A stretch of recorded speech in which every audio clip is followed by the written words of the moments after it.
کس چیز کی وجہ سے آپ کے ذہن میں اپنے عقائد پر اعتراضات پیدا ہوئے؟ اسلام قبول کرنے کے بعد آپ کو کون سے بڑے چیلنج کا سامنا کرنا پڑا؟ اگر آپ کو دنیا کے تمام غیر مسلموں سے بات کرنے کا موقع ملے تو آپ 1 منٹ میں ان سے کیا کہیں گی؟ میں چھتوں پر چڑھ کر چیخ کر سب کو یہ بتا دینا چاہتی تھی، اور مجھے محسوس ہوا جیسے میرا سینہ پھٹ جائے گا، میرا دل باہر نکل آئے گا۔ انہوں نے اپنی باہیں میرے گرد لپیٹ لی اور کہا، جب تم نے اسلام قبول کیا تھا اور ہم نے جو کچھ تمہارے ساتھ کیا اس پر مجھے بہت افسوس ہے۔ مجھے یہ کام ذرا مختلف طریقے سے کرنا چاہیے تھا، میرا عمل مزید بہتر ہو سکتا تھا۔ میں آپ کو نہیں بتا سکتی۔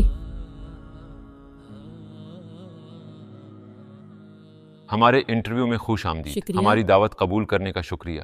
بطول التامہ کون ہے؟ کیا آپ اپنی زندگی کے متعلق ہمیں مختصراً بتا سکتی ہیں؟ آپ کی دعوت قبول کرنا میرے لیے سعادت اور اعزاز کی بات ہے۔ بطول التوما کا نام میری ٹریسا گوریٹی تھا، جو دیہی آئرلینڈ کے مرکز میں ایک کسان فیملی میں پیدا ہوئی۔ ہم 10 بہن بھائی تھے، 6 لڑکیاں اور 4 لڑکے، اور میں ایک عملی کیتھولک عیسائی فیملی میں پیدا ہوئی۔ میں شروع سے ہی ایک مذہبی سوچ رکھنے والی بچی تھی، اور میری پوری فیملی بھی، کیونکہ میرے والدین بہت مذہبی رجحان رکھنے والے اصل میں کیتھولک عیسائی تھے، لہٰذا ہم چرچ جاتے تھے اور ہم گھر میں مل کر عبادت وغیرہ کرتے تھے۔ دوسری تمام فیملیز کی طرح ہمارا بچپن گزرا، اور جب ہم ذرا بڑے اور خود سر ہوئے تو ہم نے مذہبی سرگرمی وغیرہ میں جانے سے انکار کر دیا، مگر میں اجتماع میں جاتی رہی، اسی طرح مذہبی تقریبات وغیرہ میں بھی جاتی تھی، اور پھر مجھے بورڈنگ اسکول میں بھیج دیا گیا۔ جب میں تقریباً 12 سال کی تھی تو بورڈنگ اسکول میں میرے ذہن میں اعتراضات پیدا ہونے لگے، اور میں نے عیسائیت اور کیتھولسزم کے نظریاتی پہلوؤں پر زیادہ غور کرنا شروع کیا، اور پھر میں نے اگلے 5 سال مذہبی علوم کی کلاس میں سوالات پوچھنے اور معمول کی پڑھائی میں خلل پیدا کرنے میں گزارے۔ کس چیز کی وجہ سے آپ کے ذہن میں اپنے عقائد پر اعتراضات پیدا ہوئے؟ میرے خیال میں اس کی بڑی وجہ خدا کا نظریہ تھا۔ آپ بھی جانتے ہیں، کیتھولک نقطۂ نظر سے ہم ٹرینٹی پر ایمان رکھتے تھے، یعنی عیسیٰ علیہ السلام، اور اس حقیقت پر کہ خدا کے بیٹے یا خدا کے اوتار تھے۔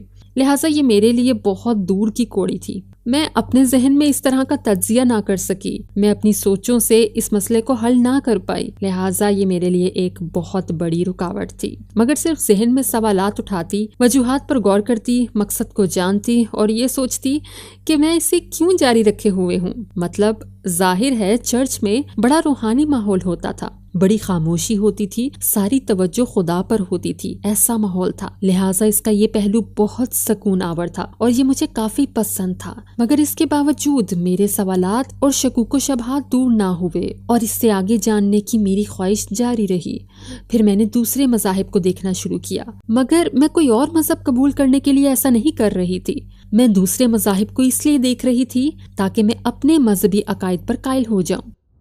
تو کس چیز نے آپ کو اسلام کی طرف مائل کیا؟ میں آئرلینڈ میں کچھ مسلمانوں سے ملی۔ اس وقت 70 کی دہائی کے آخر میں آئرلینڈ میں بہت کم غیر ملکی آتے تھے۔ آئرلینڈ اس وقت بالکل الگ تھلگ ایک جزیرہ تھا، لہٰذا جب آپ ان لوگوں سے غیر ملکیوں سے ملتے تو یہ بڑی حیران کن بات ہوتی تھی، اور آئرلینڈ کے باہر سے آنے والے لوگوں سے بات کرنا اور ان کے لائف سٹائل وغیرہ کی باتیں سننا بہت اچھا لگتا تھا، یہ کافی دلچسپی کی چیز ہوتی تھی۔ تو وہاں میں ملیشیا کے مسلمانوں سے ملی، وہ رائل کالج آف سرجنز اور دوسرے تعلیمی اداروں جیسے کہ UCD اور ٹرینٹی کالج اور ان یونیورسٹیوں وغیرہ میں پڑھنے کے لیے ڈبلن آئے ہوئے تھے۔ تو میں ان سے خالصتاً سماجی بنیاد پر ملتی تھی، ساتھ کھانا اور کھلانا، ساتھ بیٹھنا، باتیں کرنا اور بیڈمنٹن کھیلنا اور اسی طرح کی دوسری سرگرمیاں ہوتی۔ میرا ان کے ساتھ ایک بہت اچھا تعلق بن گیا تھا اور ہم سماجی سطح پر بہت زیادہ ملتے تھے، اور میں نے نوٹ کیا کہ ان میں کوئی چیز ایسی تھی جو باقی سب سے مختلف تھی۔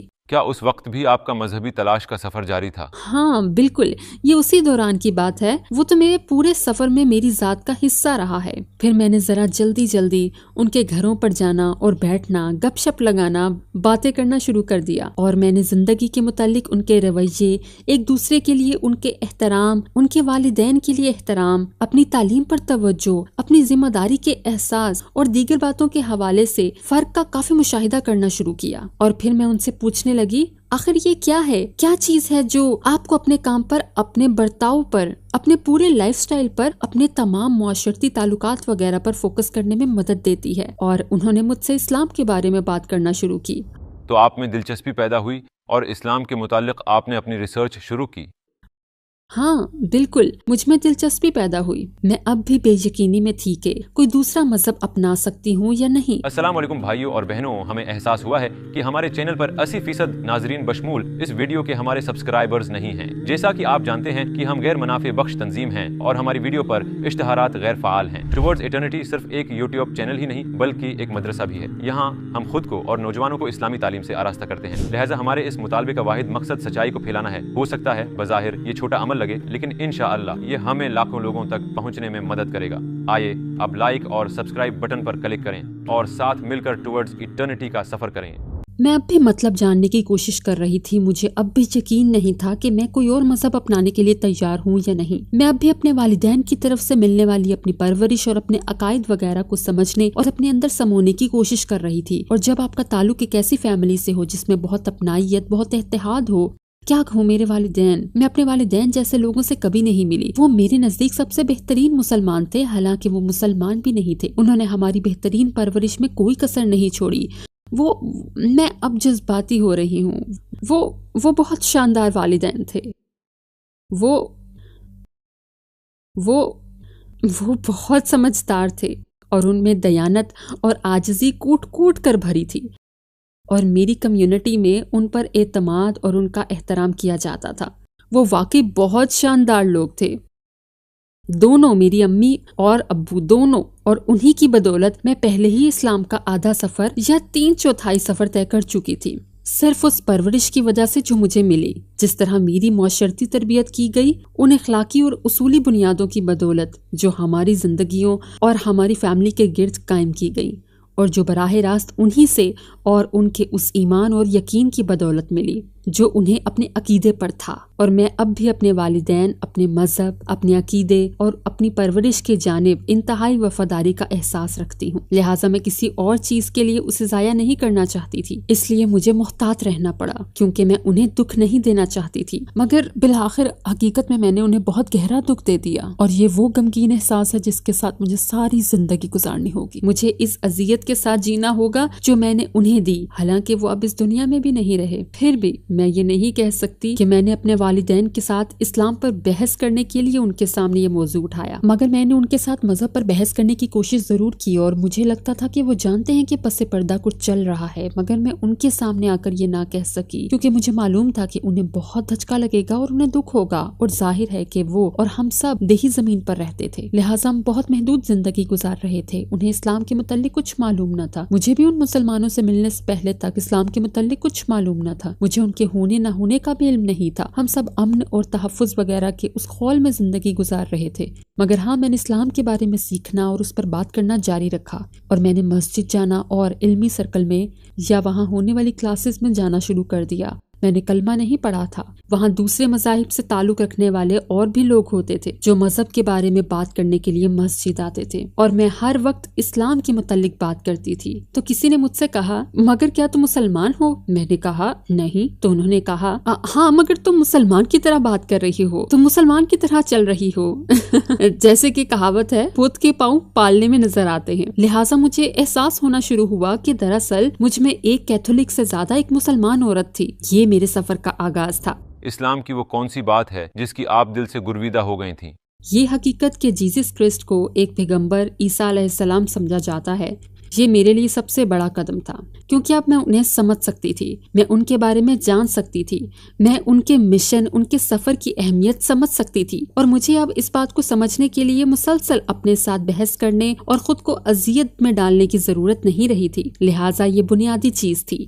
اور پھر ظاہر ہے کہ خدا اللہ سبحانہ و تعالیٰ اس سے جدا ایک ہستی ہے۔ میں اپنے پورے روحانی وجود کو خدا کی محبت پر اور خدا کے متعلق جاننے پر، خدا کو سمجھنے پر اور اس کی جانب سے ہماری تخلیق اور ہماری رہنمائی پر اور اس کی مسلسل رحمتوں پر اور موت کے بعد دوبارہ جی اٹھنے پر اور ایسی ہی دیگر چیزوں پر فوکس کر سکتی تھی، اور میں عیسیٰ علیہ السلام کو اس کے بندے اور رسول کے طور پر جان سکتی، سمجھ سکتی اور ان کا احترام کر سکتی تھی۔ کیا آپ ہمیں اسلام میں اپنے آخری مراحل کے متعلق بتا سکتی ہیں؟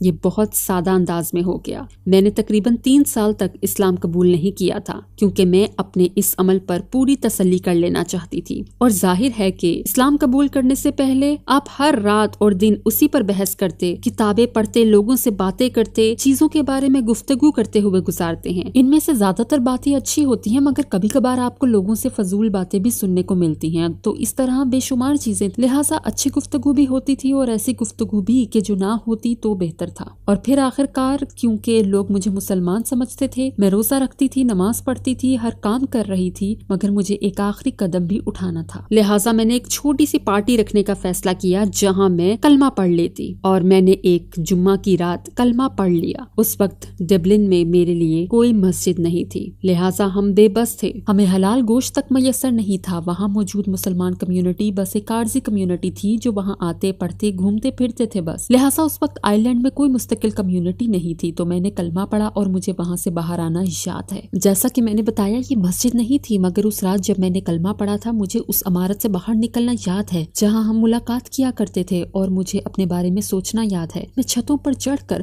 چیخ چیخ کر سب کو یہ بتا دینا چاہتی تھی، اور مجھے محسوس ہوا جیسے میرا سینہ پھٹ جائے گا، میرا دل باہر نکل آئے گا۔ اب ظاہر ہے میں اس وقت اسلام کے بارے میں سب کچھ نہیں جانتی تھی، وہ تو میرے سفر کا آغاز ہی تھا، مگر میں بڑی حد تک جانتی تھی کہ میں اسی مقام تک آنا چاہتی تھی، اور میں یہاں سے مزید آگے اس سے لطف اندوز ہونا چاہتی تھی۔ اچھا، ایک اہم سوال میرے ذہن میں آ رہا ہے، آپ کے قبول اسلام پر آپ کے والدین کا کیا ری ایکشن تھا؟ اچھا نہیں تھا، میرے خیال میں انہیں مایوسی ہوئی تھی۔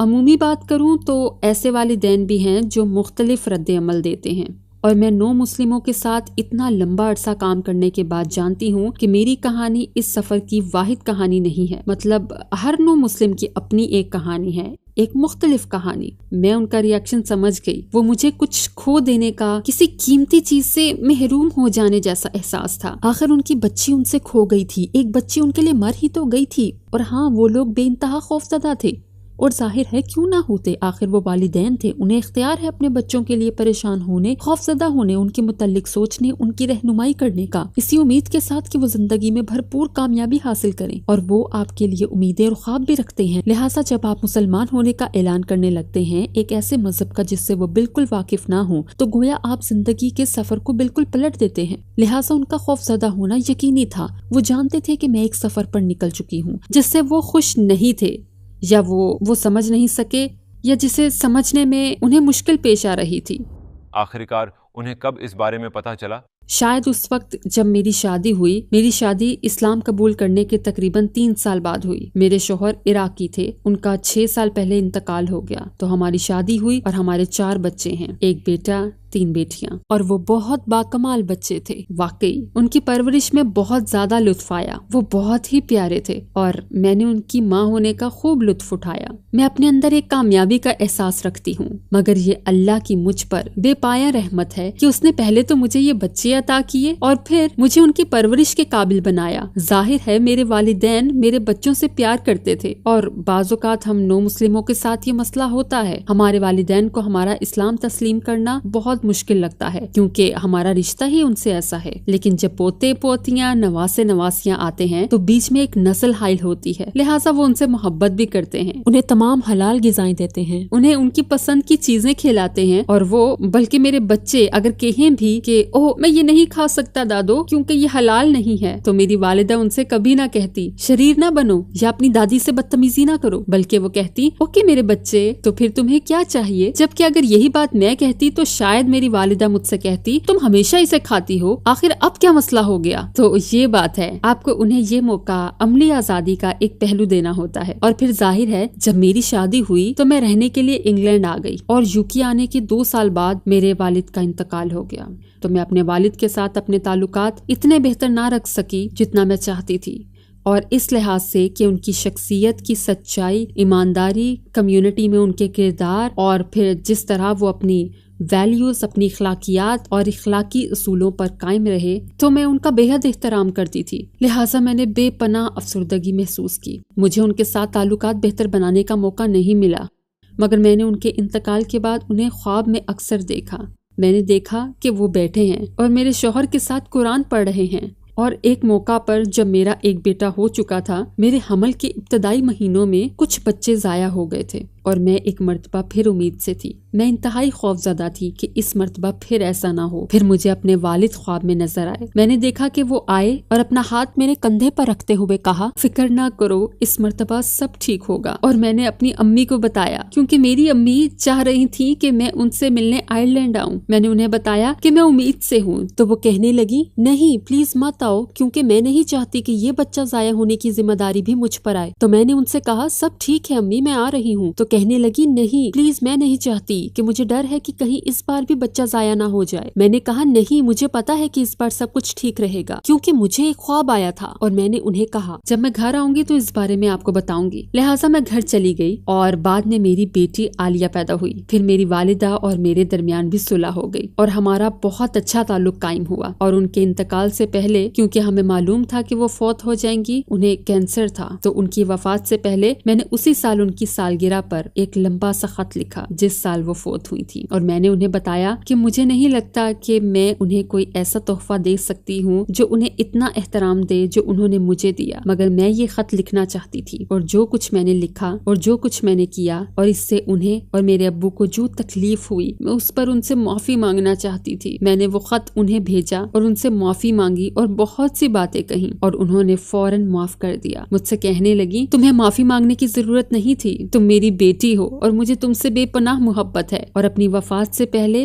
سے چند ہی روز پہلے میں ان کے کمرے میں ان کے ساتھ تھی، وہ بستر پر لیٹی تھی اور میں ان کے برابر میں لیٹی تھی، اور حالانکہ وہ شدید بیمار تھیں، ان کا کافی وزن گر گیا تھا، وہ بالکل کمزور ہو گئی تھی، مگر انہوں نے اپنی باہیں میرے گرد لپیٹ لی اور کہا، جب تم نے اسلام قبول کیا تھا اور ہم نے جو کچھ تمہارے ساتھ کیا اس پر مجھے بہت افسوس ہے۔ میں نے کہا، امی مجھے یہ کام ذرا مختلف طریقے سے کرنا چاہیے تھا، میرا عمل مزید بہتر ہو سکتا تھا، مگر انہوں نے کہا، مجھے معاف کر دو، ہم نے تمہارے ساتھ جو بھی کیا اس پر معافی مانگتی ہوں۔ اور کہنے لگی، مجھے تم پر، تمہارے چاروں بچوں پر اور جس طرح تم ان کی پرورش اور تربیت کر رہی ہو، سب چیزوں پر فخر ہے۔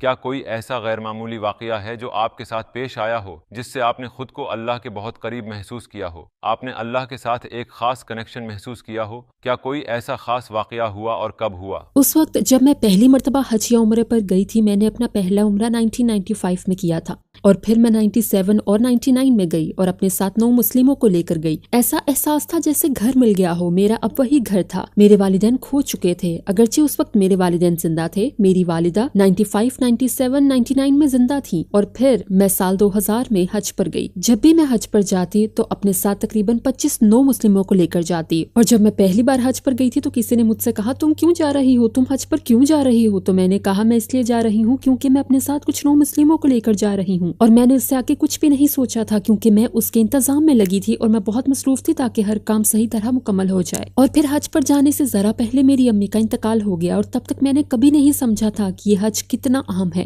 مجھے اپنے یتیم ہو جانے کا احساس ہوا، ایسا محسوس ہوا جیسے زمین پر کوئی ایسا نہیں رہا جو میرا خیال رکھ سکے جیسے میرے والدین نے میرا خیال رکھا تھا۔ مجھے لگا جیسے دنیا میں میرا کوئی نہ رہا ہو، کوئی ایسا جو میرے لیے دعائیں کرے۔ یہ ایک بہت ہی سنجیدہ سوچ تھی، اور میں نے حج ادا کیا، اور وہ حج جو انتظامات، منصوبہ بندی وغیرہ میں ضائع ہو رہا تھا، وہ ضرورت اور طلب کا حامل حج بن گیا۔ یہ سفر میرے لیے ہمدردی کے جذبات اور اپنے دل کو سکون پہنچانے کی کوشش بن گیا، صرف میری والدہ کے انتقال کی وجہ سے۔ اور اس کے بعد میں ہر سال حج پر گئی ہوں۔ اور ہمارے پیغمبر صلی اللہ علیہ وسلم کے بارے میں کس بات نے آپ کو سب سے زیادہ متاثر کیا؟ اوہ مائی گاڈ، واقعی میں آپ کو نہیں بتا سکتی۔ سبحان اللہ، مجھے ان سے بے پناہ محبت ہے، میں بتا بھی نہیں سکتی کہ کتنی۔ واقعی میں ہم جب بھی حج پر جاتے ہیں تو میں روضے کے اندر آپ صلی اللہ علیہ وآلہ وسلم کی قبر مبارک کے احاطے میں جاتی ہوں تاکہ انہیں سلام پیش کروں اور باقی سب لوگوں کے بھی سلام پیش کرتی ہوں۔ سبحان اللہ، وہاں کہنے کے لیے ہوتا ہی کیا ہے، مطلب وہ عظیم ترین انسان اور معزز ترین ہستی ہیں، سب سے زیادہ رحمتیں پانے والے حبیب اللہ رسول اللہ صلی اللہ علیہ وآلہ وسلم۔ مطلب میں کیا کہوں، میں جب ہم حضور صلی اللہ علیہ وسلم کے بارے میں زیادہ قصے نہیں سنتے، چھوٹے چھوٹے قصے، جیسے انہوں نے یہ کہا، یہ فرمایا، جیسے کہ ایک عورت مسجد میں جھاڑو لگایا کرتی تھی اور پھر اچانک وہ غائب ہو گئی، تو آپ صلی اللہ علیہ وسلم نے فرمایا وہ عورت کہاں ہے؟ صحابہ نے بتایا اور رسول اللہ صلی اللہ علیہ وسلم اس کا تو انتقال ہو گیا۔ آپ نے فرمایا کیا؟ آپ نے فرمایا کسی نے مجھے نہیں بتایا کہ اس کا انتقال ہو گیا۔ کسی نے کیوں نہیں بتایا؟ کسی نے کہا اسے مسجد میں جھاڑو دینے والی ایک معمولی عورت سمجھ کر آپ کو اطلاع دینا ضروری نہ سمجھا۔ تو پھر آپ صلی اللہ علیہ وسلم اس کی قبر پر تشریف لے گئے اور وہاں کھڑی ہو کر اس کے لیے دعا فرمائی، اور آپ نے اس سے فرمایا اگر مجھے معلوم ہوتا تو میں خود تمہارا جنازہ پڑھاتا، میں تمہاری نماز پڑھاتا، میں تمہاری میت کے ساتھ چلتا اور تمہیں دفن کیے جانے کے وقت تمہاری قبر کے پاس کھڑا ہوتا۔ اور پھر کچھ دنوں راتوں کے بعد آپ صلی اللہ علیہ وسلم کو وہ عورت خواب میں نظر آئی۔ آپ نے دیکھا کہ وہ جنت الفردوس میں تھی اور وہ جنت الفردوس میں جھاڑو دے رہی تھی۔ آپ نے آ کر صحابہ کو یہ بات بتائی۔ آپ نے فرمایا اس کے مسجد میں جھاڑو دینے اور مسجد کا خیال رکھنے پر اللہ اس دنیا میں اس سے اتنا خوش ہوا کہ جنت الفردوس میں بھی اسے یہی کام دے دیا گیا۔ اگر آپ کو دنیا کے تمام غیر مسلموں سے بات کرنے کا موقع ملے تو آپ 1 منٹ میں ان سے کیا کہیں گی؟ آپ موقع سے فائدہ نہیں اٹھا رہے، آپ ایک حیرت انگیز چیز سے خود کو محروم کر رہے ہیں۔ ذرا آزما کر تو دیکھیں۔ آ جائیں، خوش آمدید، جس حال میں بھی ہیں آ جائیں، آپ کو کچھ بھی کرنے کی ضرورت نہیں ہے۔ اگر آپ شراب پیتے ہیں کوئی بات نہیں، آ جائیں، انجوائے کریں، سنیں، بیٹھیں، سنیں کہ یہ کیا کہتا ہے، اور پھر اگر یہ آپ کو پسند نہ آئے تو کوئی بات نہیں، آپ اپنے راستے پر جا سکتے ہیں۔ مگر مجھے معلوم ہے کہ اگر آپ آئیں گے اور سنیں گے، اپنے دل کے کانوں سے سنیں گے، تو ممکن ہے آپ چلے جائیں مگر واپس ضرور لوٹیں گے۔ ہو سکتا ہے آپ چلے جائیں مگر زیادہ دور نہیں جائیں گے، آپ واپس آئیں گے انشاءاللہ۔